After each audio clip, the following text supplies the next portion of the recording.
Not all ugly ducklings are created equal. Some might make more money than the other. Welcome to Property Technical.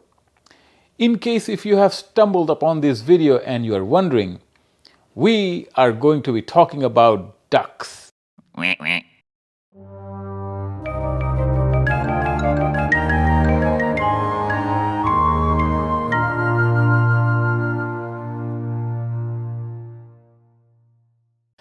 So what is a ugly duckling, you ask? Well, as the name suggests, it's a newly hatched duckling, but ugly.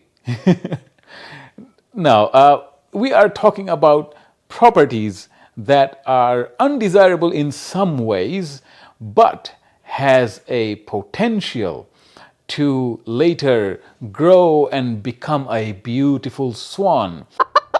And if you put that back in the market, it will fetch you a treasure. So, in this video, let's break down some of the categories of different types of ugly ducklings. And let's go over pros and cons of each. As we are going down the list, just remember that there isn't a single best kind of ugly duckling that you should go for. It's all subjective to what you can afford, what is available in the market, and what it is you are prepared to do with it.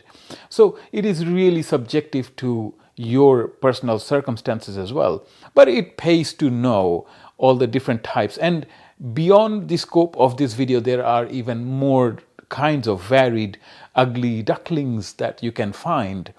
So if you do find something that I have not discussed in this video, please feel free to share that. Now let's begin with the categorization of the ugly ducklings to make things a little bit easier. I have subcategorized in two different sections. One is habitable, one is uninhabitable, right? So I'll come to the uninhabitables later. First, let's talk about the properties that are still habitable. The first category is the cosmetic renovation type. So think of it this way. You're looking in a reasonably decent suburb, in a decent street, everything's nice, and all the houses along the street is nice or new or, fresh. And then there is one that is kind of like a sore thumb, the landscaping is all overgrown and it's looking ugly and, it needs a lot of TLC. From the face of it, it looks undesirable. And maybe in the inside as well, things are tired, it could do with a little bit of updating. So that's the first category. What I'm saying is that this sort of property, you can very easily do a cosmetic renovation, tidy up the front. There are loads and loads of properties out there where you might just need to pull up the carpet underneath. There is hardwood floor already. Just need to sand it down and give it a coat of varnish, and voila, you got wooden floors. Paint and maybe update the kitchen a little bit, update the bathroom a little bit, and you got yourself a very tidy, renovated property, which you can put back in the market, and the value add will be sufficient that when it sells, it makes you some money. So this is the most common kind of flip for renovation for profit project that you could be doing. Because it is common, you might face some competition as well. And also the retail buyer who wants to buy, fix it up a little bit and live in it, you are facing competition with them as well. One of the best projects for cosmetic renovation that we did was Project Alpine V1, where the entire house, inside and out, was renovated at a shoestring budget. I have a video where I've spoken about this separately. Do check it out. That project was my personal best. I have never been able to do a renovation at that cost ever again, and I doubt that I'll be able to do that again. The next category is where you need extensive renovation, or let's say there are structural corrections that are needed. For example, if the roof structure is in need of repairs, that falls under structural renovation.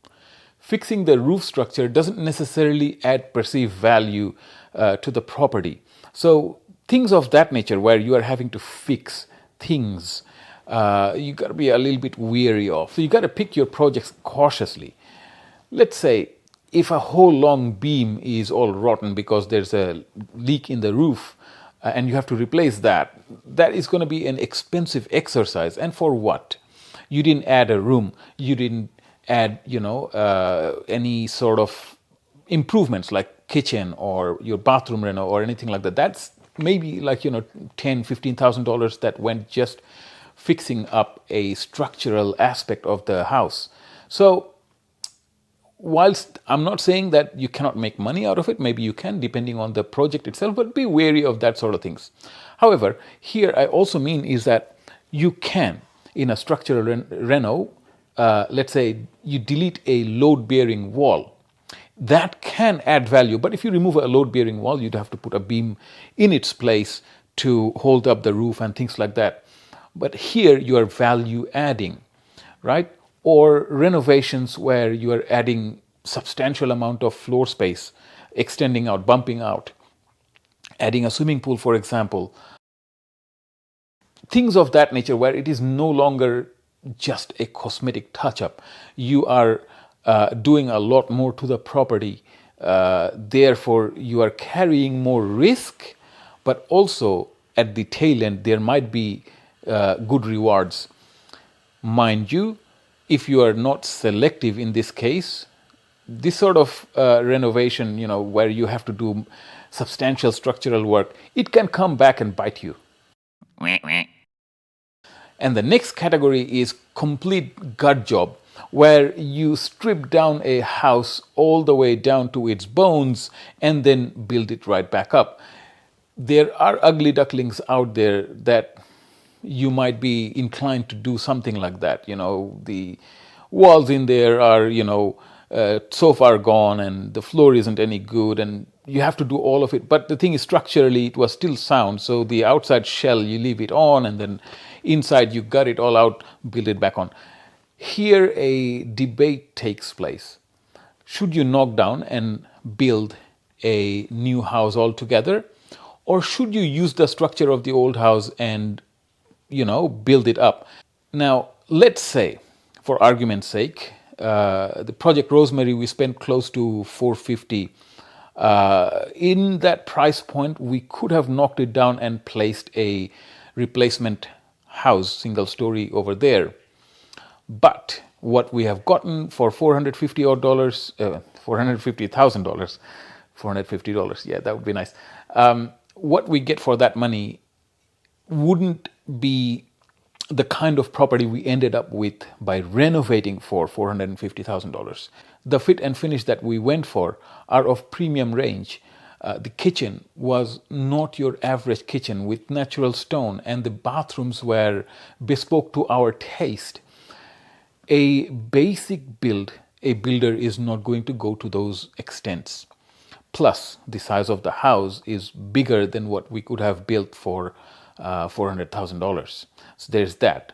Plus, a heated saltwater swimming pool and the entire landscaping, all done to the standard where we are fit for the next 20 years. That's how far we went with that project. Could we have done all that under $450 if we were to completely knock everything down? I do not think so. That being said, the debate is still valid. The argument is still there. There will be times where knocking down the old house makes sense.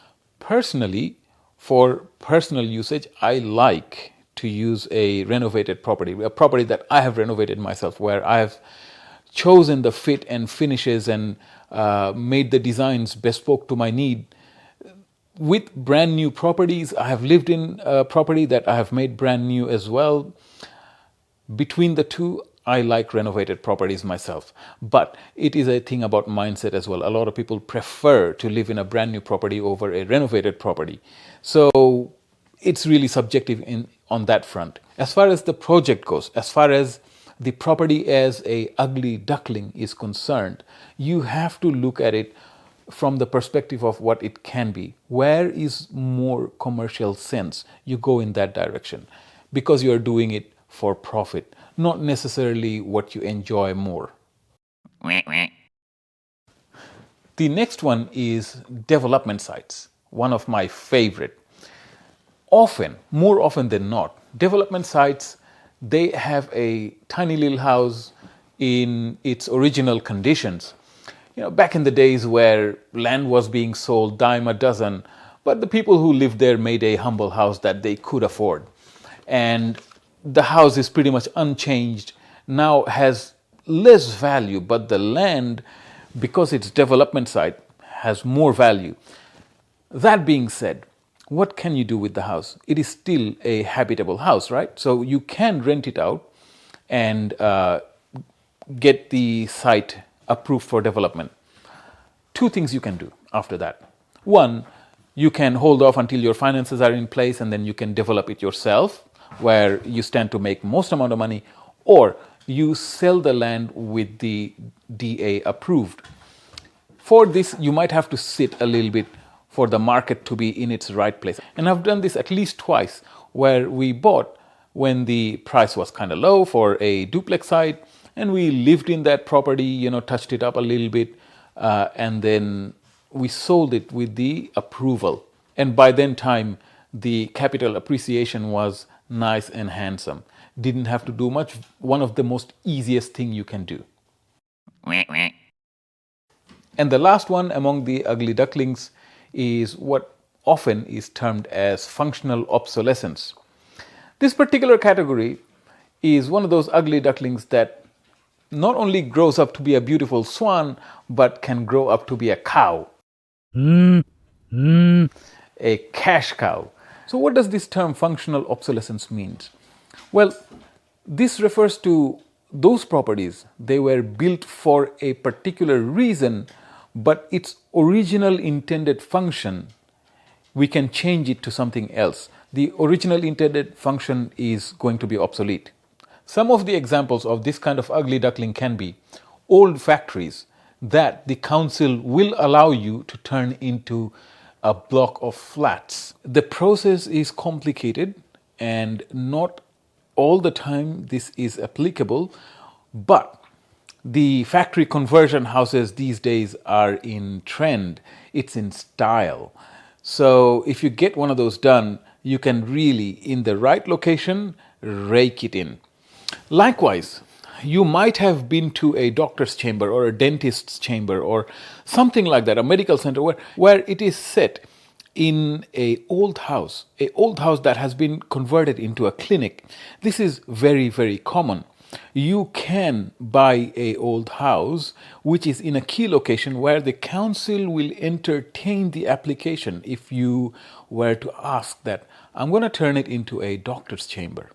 So once the application is approved, you find a medical practitioner, be it a doctor, a dentist, physiotherapist, or so on and so forth, right?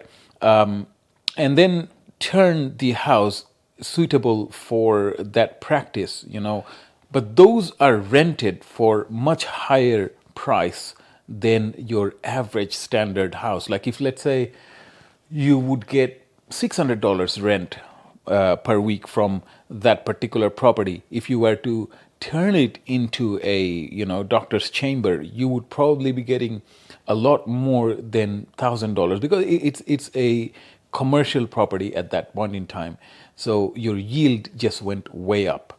So as we see, both directions is possible. Something that might have been commercial in the past could be turned into residential, or something that was originally built as a residential property turns into a commercial one.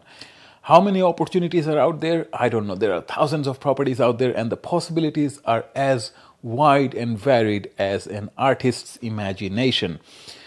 If there's a property out there, can you find another use for it? Will the council allow you to establish that sort of business or convert a particular existing property into residential? Will they allow it? Of course, it's not easy. If it was easy, everyone would be doing it, right? But that does not mean that such things cannot be done. It is being done all the time.